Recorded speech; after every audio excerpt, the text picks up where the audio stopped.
Hey, what's going on, everybody? Manny here once again. Welcome to DFS Zone, your source for daily fantasy sport lineup advice for the NBA and the NFL.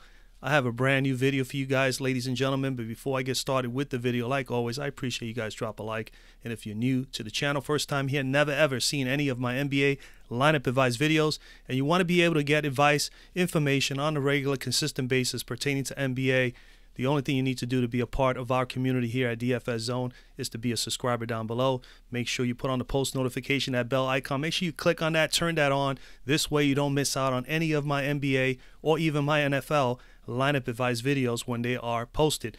With that being said, today is Friday, December the 21st, 2018. We have a 10-game slate in the association, and let's get right into it. At point guard today, first things first, like always, if you're new to the channel, I try to give you a number of different options. By the time I finish speaking about some of the players, I'm going to give you the one player that I really do like in the slate, and there's going to be more that I like in the slate. And by the time it's all said and done, I go over a few plays, a few value plays. You're going to probably have about 18 or more, maybe 18 to 25 plays or players that you can actually break down the slate a little bit for a little bit more yourself and make lineups out of. So always keep that in mind. I'm always going to give you options. I'm not going to just give you one play. All right. So at the top here, we got Kemba Walker, 9,600. I think Kemba Walker is a solid play today. His price tag is up, but he is at home, and he has always been solid at home. He's put up over 50 fantasy points pretty much on average against Detroit thus far this year.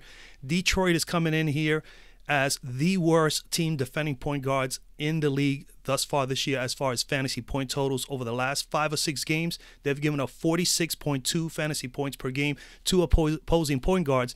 So Kemba Walker is definitely someone I'm going to have some exposure to, and I highly recommend you guys put him in your player pool as well. Kyrie Irving is also in a nice, good spot. Like Kyrie Irving here against Milwaukee, I think considering all the injuries that Boston does have, they need Kyrie Irving to step up, so I think he's going to be a fine place. So I'm going to have a little exposure to him, but I think Kemba at $200 more, I think he's in a better spot. Mike Conley, a game time decision. If Mike Conley's able to play, I do like him here at 8,400 versus Sacramento. Will be a nice GPP play. He's capable of getting you 50. He has 50-point upside. He's been averaging about 37, and at 8,400, you need 42. I think he's in a good spot. Come down here. There's going to be some guys like Chris Dunn. I think now that he is back and he's starting to play regular minutes, he is an integral part of this offense. They were waiting for this guy to come back. It's just a matter of time before he is really taking over the offensive plays on this team. Right now, I think he is in a good spot here as well against Orlando. DJ Augustin has been pretty solid this year defending opposing point guards, but he has not played against Chris Dunn thus far this year. So I think it's a good matchup for Chris, and he's also at home. Derrick Rose, no Jeff Teague, definitely will have exposure to him. You should have as well. He is still in play at 7,300. I think he is a solid play here against San Antonio. San Antonio is vulnerable in their backcourt as well. San Antonio is coming in giving up almost 34 fantasy points per game to opposing point guards over the last 5 or 6 games. So Derrick Rose is definitely in play for me as well. So you got about 3 or 4 plays there. But I am going to speak upon Emmanuel Mudiay of the New York Knicks, who happen to be my team, but I know that they're a young team. They're still developing. There's going to be ways to go. Fizdale's got a long way to go to really figure out this team. But Emmanuel Mudiay is someone that he already has he has already put his stamp on the point guard position. I think Emmanuel Mudiay, he's playing a smaller guard today, so I love the matchup. Atlanta is really poor in a lot of positions. So I like Emmanuel Mudiay here, and he's also at home, averaging 14 points, 3 rebounds, 3 assists, 24.5 fantasy points per game, 6,400 here on Fanduel. You need pretty much 32 to me value. On DK, he's 6,200, pretty much need about 31 there. He is more than capable. He's averaging 24.5, but as you can see, he has 50-point upside, and that's the biggest deal here. GPP play like me, I definitely like something like this, especially going up against a vulnerable team with a guard like Trae Young, who is not a great defender and is actually a smaller guard defending Emmanuel Mudiay. But he's been solid, 31-plus minutes over the course of the last 5 games. We go over here to Mudiay real quickly. Where are you? And again, you look at the green here, it's up in 40s, 46, 52, and the beauty of it is that, of course, he has been becoming all the way since December the 1st, he's pretty much has been locked in as the point guard on this team. The minutes are there, 36 all the way throughout, 26, 31, 41, 30, 33, 32. So the minutes are there, 31 plus per game. He's pretty much scoring about 29 fantasy points or more per game over the course of the last 4 or 5 games, and on top of that, he has 40. Almost 50-point upside, which I do love. And then, of course, look at the usage rate. His usage rate is up there. He's pretty much averaging about 22, 23%. At times, he's been up as high as 31. And look at the shot selection, probably about 14 or 15 per game on average over the last 4, 5, 6. And he does a number of other things. He can shoot the three. Hasn't been really, really good, efficient from three, but he has been shooting it. And he gets to the foul line pretty much every game, at least 7 to 8 times a game. And that is not bad. Those are things you love to see from point guards, if they can be able to not only get shots, get usage, get minutes, but at the same time shoot some threes, able to get to the foul line, shoot the free throw at an efficient rate. And then on top of that, he does a couple of other things as well. He can get you some rebounds, and he has actually been getting his teammates involved. He's getting some assists, and he brings to the table some steals time to time. He hasn't done it in a few games, but he's capable of getting you that as well. So I love that. His home and away splits: at home, 48% field goal percentage, 35% from three. He's averaging an 81% free throw percentage from the floor, from the free throw line, and 15.6 points per game, 26 fantasy points per game. He has played against Atlanta already, and granted, he put up a 23 spot. This was back on November the 7th. He was not even the starting point guard then. He played 22 minutes, and he shot 4 of 8, 3 of 3. Pretty solid game for the amount of minutes he plays, but now he plays more than 30, and he's now one of the main guys here as far as scoring on this team. So Emmanuel Mudiay, to me, is in play. Atlanta 24th in defending point guards and allowing 38.3 fantasy points per game to opposing point guards over the last 5 games, folks. They gave up 55 to Mr. Russell from the Nets, 45 to Kyrie Irving, and 47 to Luka Doncic, the rookie sensation of the Dallas Mavericks not so long ago. So I am all over Emmanuel Mudiay, and I will pull him. Where is he? I'm going to put him up there on the screen. So this way we have an idea of what we're looking at. And again, like I said, there's about 3 guys I already gave you that I like. Mudiay is my top guy, but just to give you that little wiggle room and that way of actually working the numbers, you'll be able to utilize all those guys. Obviously, with Kyle Lowry out, Van Fleet is in play, so Van Fleet is definitely in play.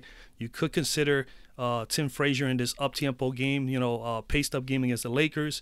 You got Darren Collison here going up against Brooklyn. Granted, he's down to 4,500. I think Collison could be a very sneaky play here. Brooklyn has been horrific at point guard as far as defending point guards. So I think he may be someone to consider here as well. Brooklyn is, what do you got here for Brooklyn? 35.7 fantasy points per game over the last 5 games for Brooklyn. So Collison at that price tag could be a very sneaky play. You only need about 22 to meet value there, and he's averaging 24. Come down a little bit further. Arcidiacono, no. Corey Joseph, maybe, if not Collison. I prefer Collison, has more upside. Shelvin Mack, if Connolly is out, obviously Shelvin Mack will be in play. And then you always got to consider with the New York Knicks, you got to consider you never know when Trey Burke will get on the floor, and he's dangerous as well. Tony Parker could be a very sneaky play here. Remember, I already told you about how bad Detroit is. They are the worst coming into this game. So Tony Parker coming off the bench could be a very sneaky play at 3,700. Little drop spot play there. All right, let's go to shooting guard. Shooting guard, man, Jrue Holiday is definitely in play, folks. We all know the circumstances here. We know that Randle is still a game-time decision. We also know that is still a little bummed-out injury for Anthony Davis. If Davis and Randle are both out, and we already know Meritic is out, Holiday is definitely going to be a lock. He's going to be very highly owned, but, I mean, I'd rather have him in my lineups even if he is highly owned because, again, you just have to be different somewhere else. So you could have a couple of highly owned players in your lineup. I do like him still if it's just AD and there's no Randle. But if Randle and AD are going to play, then maybe I would not be too high on Jrue Holiday. That's where I stand there. My guy that I'm going to talk about is DeMar DeRozan. I think DeMar DeRozan against Minnesota, not a bad situation for him. Not a bad spot at all. 24 points, 5 rebounds, 6 assists, pretty much 41 fantasy points per game. He's 8,003. You need about 41, 42 to meet value here on Fanduel. On DK, he's 8,000 on the nose, so you pretty much need 40. 5 games. Pretty much below his average over the last 5 games. Granted, to be totally honest with you, if we look at his game log over here, there was a lot of blowouts. There's a lot of games where he didn't really need, as you can see in the last 2 games, he only took 12 and 16 shots. It wasn't in foul trouble. He did do some of the other things in between. It's just the games got so out of hand that he was just playing in and out and only played 29, 30 minutes pretty much in those games. So, and if you look closely here, there's at least 7 games that were blowouts over the course of the last 8 or 9 games. So they've been in some really crazy games. A lot of those blowouts were wins by them. So San Antonio has played well. I think this is a game that I don't believe is going to be a blowout. I think Minnesota is going to be able to keep this game close. Not only that, I believe, Minnesota is at home. Are they at home? Yes, I believe so. Minnesota is at home. No, actually, they're in San Antonio. So, yeah, so I still think Minnesota could keep this game close. I really do. I think they have enough firepower with Mr. Wiggins and Mr. Karl Anthony Towns and Derrick Rose to keep this game very, very interesting and be able to put DeRozan in a position to really put up 20 or more shots, which I believe he will do.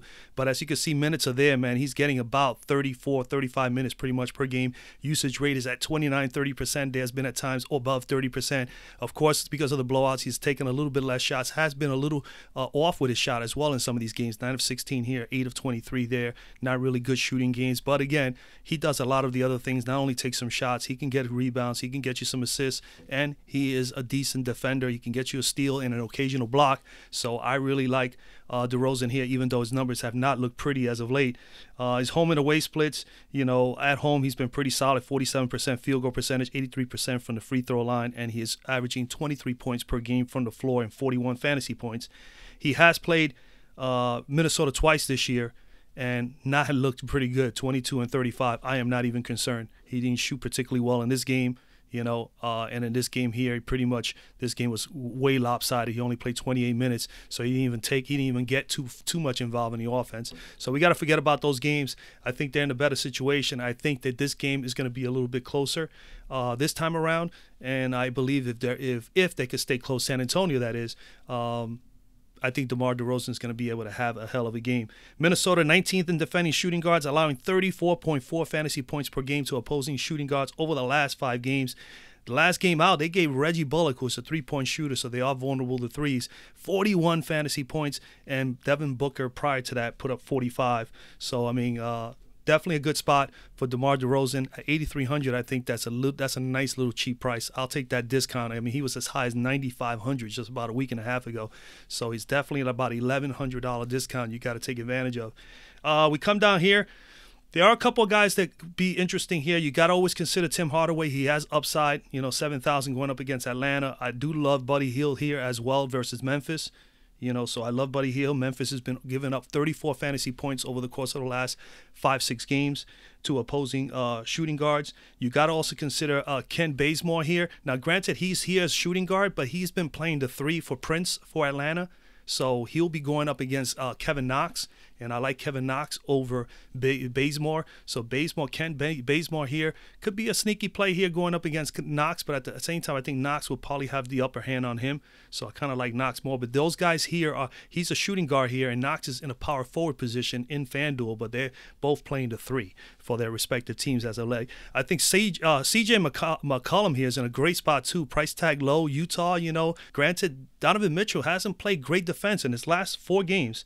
I got here Utah giving up 34.4 fantasy points per game to opposing shooting guards over the last 4 games. And 3 guys, Klay Thompson 35, Harden 71, and Fournier put up 35 against Donovan Mitchell. So Donovan Mitchell has not been dominant as far as being a good defender. So CJ McCollum could possibly be a very sneaky play here. And you got guys like I said, I love Buddy Hield, I love Ken Bazemore as well, and CJ McCollum. I think those are guys you could definitely target here in these games. You could also target here Mr. Reggie Bullock against Charlotte. 3-point shooting specialist this guy is when he gets hot. Even Kevin Huerter here against New York could be a possible good play as well. And I'm sure there's others, but let's move on. Small forward, I definitely like LeBron James in the matchup. Out of the 3 matchups here, all 3 guys I think are viable plays. I think Giannis is in a good spot against Boston with their vulnerability up front. But Boston is pretty tough, definitely paces the game down. So they'll slow this game up a little bit. I do like the higher paced up game with New Orleans and LA playing in LA. And it's going to be the last game of the night. It's going to be really one of the best games to watch tonight. And then you got Kawhi Leonard. He's in a great spot. He's going to have to put up a lot of points. There's no Lowry. If they're front court, if they don't have no Ibaka, he's definitely going to take more than 20 shots today. He's going to need to carry the offense. So Kawhi Leonard is definitely in play. My only concerns is, can Cleveland keep it close? And to be honest with you, I think they can, simply because they seem to have their team, at least right now, they have more than enough weapons there to keep this game very close with Toronto being vulnerable with their injuries. So I think Kawhi Leonard is in a good spot. So you can go Kawhi there. I will probably throw him in 1 or 2 little lineups. But the guy I think that we all should go with is LeBron James. And this is the better game. This is the paced up game. This is the higher implied total game. LeBron James, solid, 11,200. You need pretty much 55, 56 from him. On DK's 10,009. We know his numbers. We know every time I pick him, I don't say a whole lot about him because we know where he stands. 4 out of his last 5 games or so, 53 plus, has 70-point upside, as we all know. Love the game because he's at home, and it's also going to be a paced-up game. He's playing. Let's go over here to the cruncher, and we know, I mean, the game is going to be in his court, especially knowing that he's at home. He's going to definitely pour it on. Minutes are there, 34 to 35 minutes pretty much per game or better. His usage rate is really sky high, 31 to 32% or better.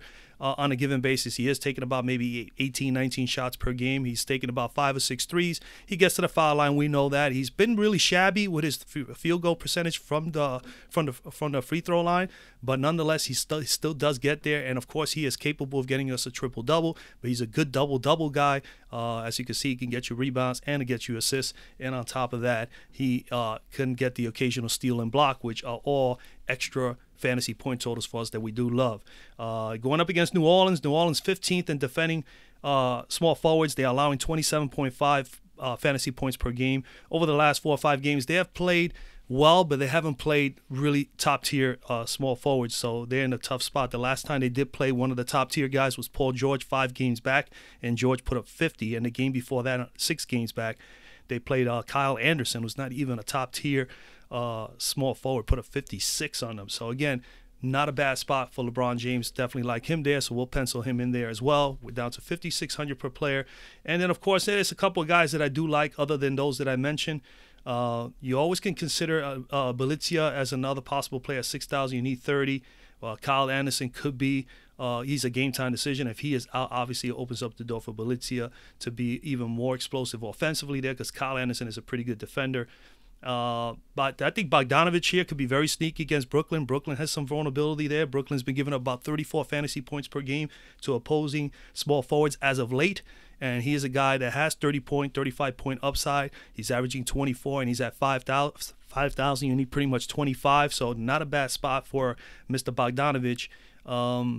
Batum against Detroit, they have had their issues there as well. You could probably go that route. I'm not too fond of Nicholas Batum. Joe Harris is always a little sneaky play, but he is going up against Indiana. I think that's it. Rodney Hood could be someone to consider here because of the vulnerability that is up front for Toronto right now. He could be someone that could be considered. Same thing with Michael Kidd-Gilchrist against Detroit. And then you got to always consider the situation with Anthony Davis. You could consider Darius Miller or even Solomon Hill. So those guys will probably be in play as well. All right, go to power forward. At power forward, obviously, Anthony Davis, great spot against LA. If he's able to play, I will have him in some sprinkle lineups. If I put him up here, we ain't going to have much money left. But, I mean, again, you mix and match some of these guys I'm mentioning to you, and you should be in pretty good shape, at least to be able to get a nice little player pool together so you can narrow your decisions down. Blake Griffin in a good spot against Charlotte. Charlotte's been giving up nearly 34 fantasy points per game against opposing power forward, so Blake Griffin is definitely in a good spot. And like I said, the last time these guys played, I did mention how the strength of Detroit is up front and the strength for Charlotte is in their backcourt. Same thing still applies here in this matchup again. So look for Griffin or Drummond up front to have big games, and then look in the backcourt for Mr. Jeremy Lamb and Mr. Kimball Walker for the Charlotte Hornets. John Collins, definitely in a good spot against New York. John Collins will be playing the 4 and sometimes plays the 5. So I think he'll do okay here in New York. You could go that route with him. You need pretty much 42. He's been averaging about 34. Aaron Gordon, I think, is in a good spot, 7,100 versus Chicago with their up and down front court. Siakam is definitely a fine play at 6,900. I like him even more so if there's no Serge Ibaka, because you definitely know that he's going to get the maximum amount of minutes necessary to meet value here. So I think he's in a good spot. But I ain't going to come all the way down. I mean, Mr. Jackson Jr. versus Sacramento could be a sneaky play, and Sabonis as well. But I'm going to go with Kevin Knox of my New York Knicks. I'm going to pick a second New York guy. He is here at FanDuel as a power forward. He's strict. He usually plays the 3 or 4 for New York. He has been starting as a small forward, while Vanderlei has been at power forward. And this is a great spot for him against Atlanta. Man, he's been playing massive minutes. We're not going to worry too much about what's going on up here because he's been starting to play more more so now, and this is all based on the entire season. But 18.8 fantasy points per game, 6,300. He is at you need about 31, 32 to meet value. He is 6,000 on DK, which you need 30, and he's capable of getting you 30. He has 40, 45 plus upside. He's capable of getting you close to 50 on a given night if he gets the minutes, and he's been getting the minutes. Let's come over here. Let's take a look at him a little bit closer. And Kevin Knox, and granted, 27, 22, 24 here. I'm not concerned about that. Those were blowout games, but he did play enough minutes here in these games, and the usage rate has been pretty good, over 20% over the last few games. And look at the shots, 15 to 16 pretty much on average, 5-6 straight games in a row. His shooting percentage is not bad at all, and he's also brings a lot of things to the table for a pretty big guy. He is able to get you some threes. He's been shooting about 6 or 7 threes pretty much on average over the course of the last 6-7 games, and hitting about 40-45% of them. He gets to the foul line, not a bad free throw shooter, and then he brings some rebounding, and pretty much that's about it. If he is able to get some steals, he's able to do it. He is capable of it. He got 2 here and 1, capable of getting the occasional block depending on who he is guarding. He's going to go up against Ken Bazemore, who's been playing the 3 for Atlanta, so I really think this is a good matchup for him. He's bigger, and I think he is capable of staying as far as athletically. He is capable, and not only that, he brings a lot of tools to the table, rebounding, dashing to, he can drive the basket, he can shoot the 3, he can shoot from the perimeter. So I really like a lot of things that he brings to the table. He's been at home. At home's not too bad with his field goal percentage, but again, we're basing this on his entire season with the games at home, and we have to look at this with Kevin Knox's how he's been playing as of late. And is he playing? And right now he has been playing pretty much 6 or 7 games in a row. He's been pretty much the starting small forward. So that's what I'm basing it on. Going up against Atlanta, they're 30th in defending small forwards. They've been giving up 28.7, so you could round that up to about 29 fantasy points per game, which is in his wheelhouse. The last game out, they pretty much gave Tatum 31. The game before that, Juancho Hernan-Gomez put up 33, and even Mr. Satoransky put up 38 4 games back against these guys. So I think Kevin Knox is in a really, really good spot to be able to do some damage here for the New York Knicks. And again, there's those other guys. Vanderlei is in play in the same matchup. He'll be going up against Atlanta in the front. He was going to obviously deal with John Collins, so I think he's in a little bit more tougher matchup. But I think Vanderlei, and he's also plays the 5 spot time to time too for the Knickerbockers, so you can actually pencil him in there against Deadman and so on and so forth. Down here at the bottom, like I said, the best plays for me are the best plays that I like here is him, Vanderlei. I like Griffin, like I said, Siakam, and of course Anthony Davis. And I think if you want to really go to a very cheap play, you got to consider Daniel Theus here at 4,000. He's going to probably get some run. And Mr. Taj Gibson is back now, 4,000. Even though Saric is up in price, Taj Gibson's 4,000 is pretty cheap for him. You only need 20 from him. And San Antonio's coming in here giving up almost 33 fantasy points per game. Sorry about that. 33 points per game. Can't answer the phone right now, folks. 33. They have been giving up 32.4 actually, right on the nose, fantasy points per game. I think that's definitely in the wheelhouse for Taj Gibson. So Taj Gibson to me is someone that I'm gonna have some consideration here at 4,000.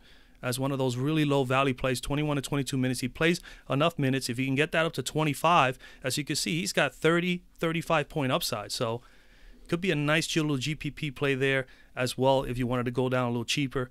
I'm sure there's other plays, man. If anything bounces through me, again, you could comment down below. Throw out some players at me. This is a big slate. It's a lot of plays, a lot of guys you can go with.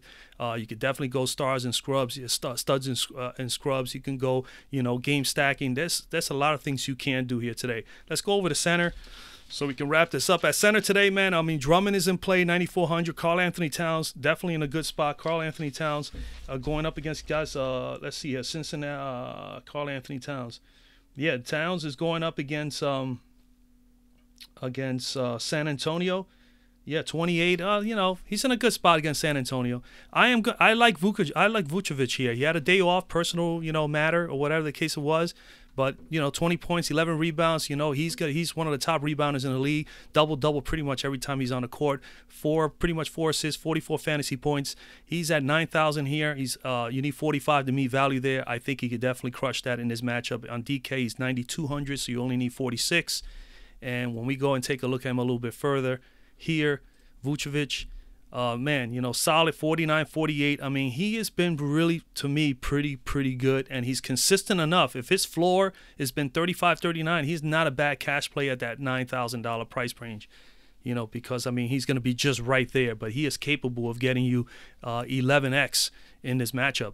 You know, and that's what I really do love. The minutes are there. He gets 30+ minutes pretty much per game. Usage rate is pretty good as well, about 31% on average. And as you can see, he gets more than enough shots, pretty much about 17, maybe 18, 16 to 17 shots pretty much on average over the last 6 or 7 games. And he's a big man that can shoot the 3 and actually do fairly well there. Usually shoots about 4 or 5 of them, and he pretty much hits about 40 to 50% of the time.